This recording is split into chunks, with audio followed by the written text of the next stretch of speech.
Os ydda, croeso cynnes I chi i'r oedfa heno. Chi'n gweld dan ofal Emyr. Dymuno bydd Duw yn agos ato ni wrth ni droi ato fe ac bydd ni'n clywed I eiriau fe wrth ni addoli gyda'n gilydd heno. Mae Dewi wedi bod yn arwen y ddwy oedfa yn resolfen heddi. Wedyn ni'n cofio amdano fe ar eglwys fyna. Diolch I chi hefyd sydd wedi bod yn tabernacl pnawn yma, yn gweini. Ar y gwaith hynny yn gwerthrogi hynny'n fawr ni'n gweddio bydd Duw yn defnyddio'r gwaith hwnnw mwyn achub. Coeddiadau fel ni'n sôn bod yma, mae Cwrdd nos Fawrth am 7:45 ac wedyn byd arall mlaen nos Fawrth hyn fel mae'n digwydd. Felly dysgu mlaen I gweld ni gyd fan hyn yn yr adeilad neu dros Zoom ar gyfer y cwrdd ac yna clybiau plant fel arfer nos Wener.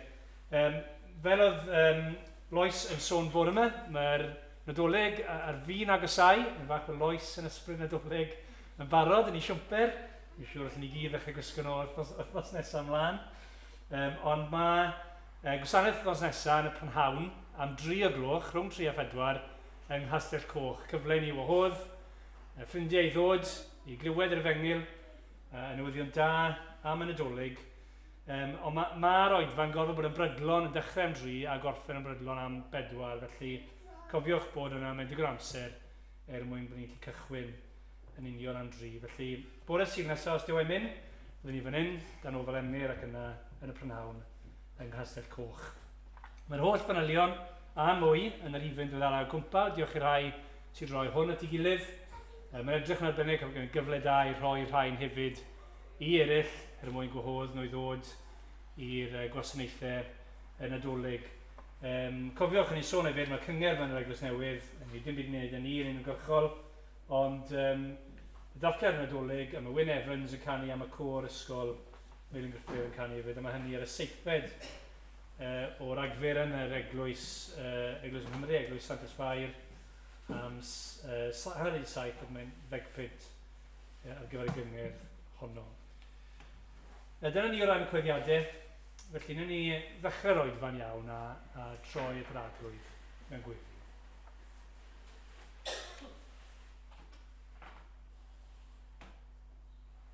O arglwydd yw, ni yn gwybod yn barod bod ti wedi atgoffa ni mor hawdd yw I cael yn llyged wedi tynnu oddi ar y dy bethau di. Mae hyd yn oed yn gallu bod yn y lle iawn, yn gwneud y peth iawn, ac eto mae'n meddyliau ni, mae'n sylw ni, yn wir yn colonnau ni yn gallu bod rhywle arall. Arglwydd ni'n gweddio hyn o'n wedi gadw ni rhag hynny nawr, a wrth ni ddod ger dy fron di, wedi hoelio'n meddyliau ni ar y beth ni'n ei wneud. Y pwy ni'n dod o'i flaen. A bod ni fel dy bobl di yn uno gyda'n gilydd. I ganu clod, I fawrygu, I sancteiddio enw mawr ein Duw ni. O Dduw, ni'n diolch I ti bod hynny'n bosib trwy waith yr arglwydd Iesu Grist. A ni'n diolch ti bod yr ysbryd nawr yn gweithio yn ein plith ni. mwyn dangos ni mwy a mwy ohono fi.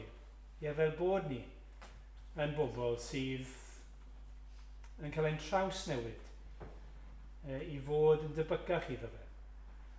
Adlwydd ni'n dod yn gwybod bod ni'n dibynnu'n llwyr arna ti.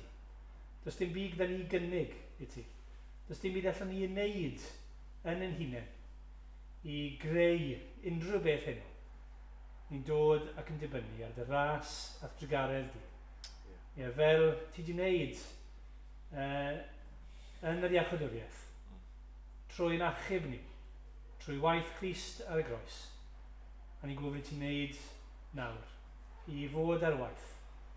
Yn bob un ohono ni, fel unigolion, ond hefyd i ni fel cynulleidfa. Fel bod ni yn gadael yr oedfa, hyd yn oed yn gwybod bod ni wedi cyfarfod a'n Duw ni, a bod hynny yn ein traws newid ni. O Dduw, trigger ha felly, a bywhad air, sancteiddiad ei, mwyn dogoliad. Amen. Amen. Diolch Rod. Yn can gyntaf ni, heno yma yn mynd a'n meddwl ni i'r Nadolig. Reif 33 yn yr atodiad. Bennill gyntaf yn gofyn hyn, dweud hyn, ni o'n paham bod gwrthrych mawl angylion yn rhoi ei fryd ar achub dynol ryw. Pam by'r bugail geisio'r afradlon i'w gyrchu adre nôl i gorlan Duw. Ond hyn a o'n, ei eni ef o forwyn, a ffresau Bethlehem roddwyd iddo'n gryd. A rhodiodd isa lwybre Galilea, ac felly roddwyd ceidwad gwyw i'n byd. Mae gan am ymlaen, mae'r pennill ola yn ein symud ni o'r Nadolig, a dyfodiad cyntaf Crist yw ail ddyfodiad e. A'r ffordd mae'n dod yr eildro i gwblhau be wnaeth e ddechrau yn y Nadolig cyntaf yna. Pan ddath e, yn fabi bach, oedd e'n dechrau rhywbeth newydd yn doedd, a pan ddaw e'n ôl, fe bydd e'n dod i ddechrau nefoedd a deiar newydd. Pennill ola, dweud hyn, ni o'n pa fydd daw'r gwaredwr eilwaith mewn buddugoliaeth ar gymylau'r nef. Na sut y cesglir holl genhedloedd deiar yw barnu, holl ger bron ei orsedd ef. Ond hyn a o'n, fe'i gwelir mewn gogoniant. Pob glin a blig ar utgor mawr a chwith a llenwi nef a deiar gyda'i foliant. Wrth weld y Crist yn frenin nef dros beth. Ond yn ei sefyll i gan ei mawr.